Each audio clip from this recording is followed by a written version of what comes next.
नमस्कार दोस्तों, स्वागत है आपका एक बार फिर से सम्राट अशोक की जीवन से जुड़ी हुई इस एपिसोड पे।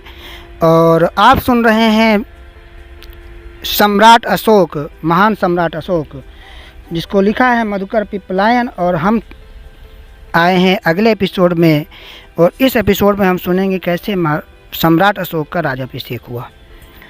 अशोक सन 273 ईसा पूर्व के लगभग 34 वर्ष की आयु में मगध के राज सिंहासन पर आसीन हुआ। एक प्रचलित किंवदंती के अनुसार अशोक ने अपने 99 भाइयों की निरशंस हत्या की थी, किंतु यह विचार हमें तर्क संगत प्रतीत नहीं होता, क्योंकि उसके अभिलेखों में उसके इन जीवित भाइयों के परिवारों का कहीं भी उल्लेख उपलब्ध नहीं होता। बौद्ध ग्रंथ अशोक के बौद्ध होने के पूर्व के जीवन को निर्दयता से भरा बताते हैं।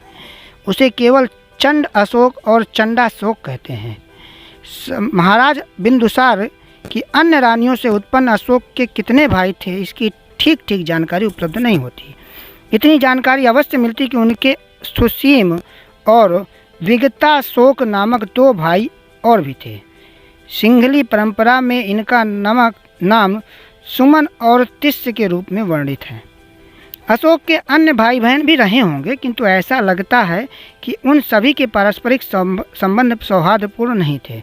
इसीलिए उपराजा सुसीम जब पाटलिपुत्र पहुंचा तो उसके सैनिक अशोक की सेना का मुकाबला नहीं कर सके और पीठ दिखाकर भाग खड़े हुए। इस गृह युद्ध में अशोक को अप्रत्याशित विजय प्राप्त हुई। दूसरी ओर सुसीम को वीर गति। अशोक को अपनी आंतरिक स्थिति मजबूत करने के लिए कठोर परिश्रम करना पड़ा।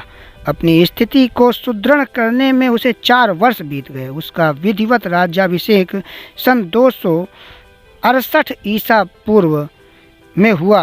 तभी से उसके शासनकाल की गणना मानी जाती है। राज्याभिषेक की देरी के अन्य कारण भी बताए गए। राज बिंदुसार के मृत्यु के समय अशोक की आयु मात्र 21 वर्ष थी। परंपराओं के अनुसार राज्याभिषेक के समय राजा की आयु आवश्यक रूप से 25 वर्ष का होना नियमितः आवश्यक मानी जाती है। सम्राट अशोक के बड़े भाई उपराजा सुसीम की मृत्यु के समय उसकी रानी सुमना गर्भवती थी। वह अपनी जान बचाने और गर्भस्थ बालक की रक्षा के लिए उसने एक चांडाल के घर जाकर शरण ली। कष्टों का जीवन निर्वाह करती हुई कुछ दिन पश्चात न्योग्रोह वट बरगद के पेड़ के नीचे उसने एक पुत्र को जन्म दिया। गांव के मुखिया ने राज परिवार के सदस्य होने के कारण राज माता और पुत्र दोनों की 7 वर्ष तक अपने संरक्षण में रखकर सेवा की। न्यग्रोह वृक्ष के नीचे जन्म लेने के कारण यह बालक न्यग्रोध कुमार के नाम से प्रसिद्ध हुआ। बौद्ध विद्वानों की ऐसी भी धारणा है कि उस युग में बौद्ध धर्म का अत्यधिक प्रचार था। अच्छे अच्छे बौद्ध भिक्षु अपने त्यागमय जीवन और विद्वता से लोगों को बौद्ध धर्म के प्रति आकर्षित कर रहे थे। अतः न्यग्रोध भी विद्वान बौद्ध भिक्षुओं के संपर्क में रहकर बौद्ध भिक्षु बन गया।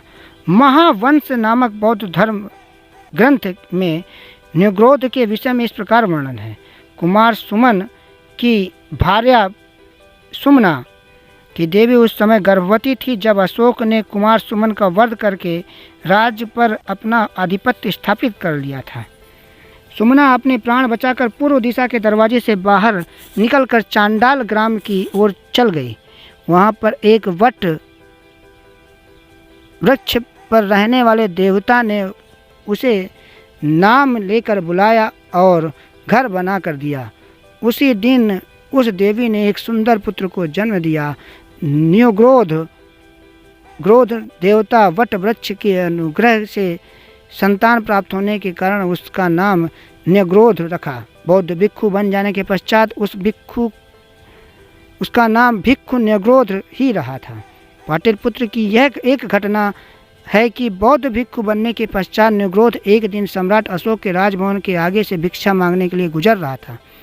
अकस्मात न्यग्रोध पर उसकी दृष्टि पड़ गई। उसकी शांति और गंभीर और भव्य आकृति को देखकर सम्राट अशोक के मन मस्तिष्क पर गहरा प्रभाव पड़ा। अतः उसने उसे अपनी सेवकों के द्वारा अपने पास बुलवाया। सम्मान देने के पश्चात सम्राट अशोक ने उस भिक्षु से अपने संतृप्त दुखी मन को शांत करने के लिए इस प्रकार पूछा, भगवान बुद्ध ने जो उपदेश दिए हैं उन्हें क्या आप जानते हैं? भगवान बुद्ध के प्रति श्रद्धा और बौद्ध धर्म के प्रति अनुराग देखकर भिक्षु न्यग्रोध ने सम्राट अशोक के प्रश्न का समुचित उत्तर देते हुए धम्मपद के अपमाद वग्र का यह उपदेश दिया। अपमादो अपतमदम पमादो मच्युदम पदम अपमत्ता नामीयति ये पमत्ता यथा मता। अर्थात प्रमाद ना करना ही अमृत पद का साधन है और प्रमाद करना ही मृत्यु पद का साधक है। अप्रमादी कभी नहीं मरते, किंतु प्रमादी सदा मृतक के समान ही है। इस प्रकार धम्म पद के अपमाद वग्गों की गाथा को बौद्ध भिक्षु न्यग्रोध के मुख से सुनकर सम्राट अशोक अत्यधिक प्रभावित हुए और प्रेरित हुए।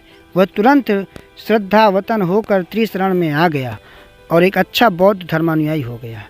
इस प्रकार संसार के मिथ्या दुखों को संतृप्त मन वाला अशोक धम्मपद के पद से परमानंद को प्राप्त हुआ। इसी को प्रभावित होकर बौद्ध धर्म का अनुयायी बन गया। बौद्ध धर्म को स्वीकार करने के पश्चात उसने 1000 बौद्ध भिक्षुओं को नित्य प्रति भोजन कराना प्रारंभ कर दिया। राज्याभिषेक के पूर्व ही अशोक ने अपने साम्राज्य की सीमाओं का विस्तार कर लिया।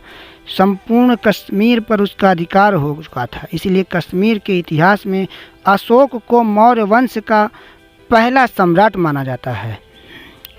उसने अपने पिता से प्राप्त विशाल साम्राज्य में और वृद्धि की। जिन प्रांतों में विद्रोह की आशंका थी वहाँ पूर्ण शांति स्थापित की। राज्याभिषेक के उपरांत उसने देखा ऐसे कौन से अन्य प्रदेश हैं जिन्हें मौर्य साम्राज्य की परिधि में बांधा जाए। इस समय उनकी नज़र गोदावरी और महानदी के बीच प्रदेश कलिंग उड़ीसा पर पड़ी। महाराज बिंदुसार लाख प्रयत्न करने पर भी कलिंग को पराजित नहीं कर पाए थे। उसकी राज्य की पूर्वी सीमाएं कलिंग की 3 ओर से घिरी हुई थी। जब अशोक व्यापारिक रूप से महत्वपूर्ण इस राज्य पर अपना सशक्त अधिकार जमाना चाहता था, अतः उसने कलिंग पर अपना अधिकार स्थापित करने के लिए दृढ़ निश्चय किया। इस प्रकार से अगले अध्याय पे हम सुनेंगे कलिंग के अंतिम युद्ध, जिसको कई युद्धों के बाद अंतिम युद्ध में कलिंग पर सम्राट अशोक ने एक भीषण नरसंहार के बाद इस पर विजय प्राप्ति की थी। तो दोस्तों सुनते हैं अगले एपिसोड में कलिंग विजय का अंतिम युद्ध। तब तक के लिए आप इस सीरीज पर और इस चैनल पर बने रहिए और सम्राट अशोक के बारे में सुनते रहिए, क्योंकि इस महान सम्राट अशोक के बारे में यदि आपने नहीं जाना तो भारतवर्ष के इतिहास के बारे में आपने कुछ नहीं जाना। तो धन्यवाद, मिलते हैं अगले एपिसोड में।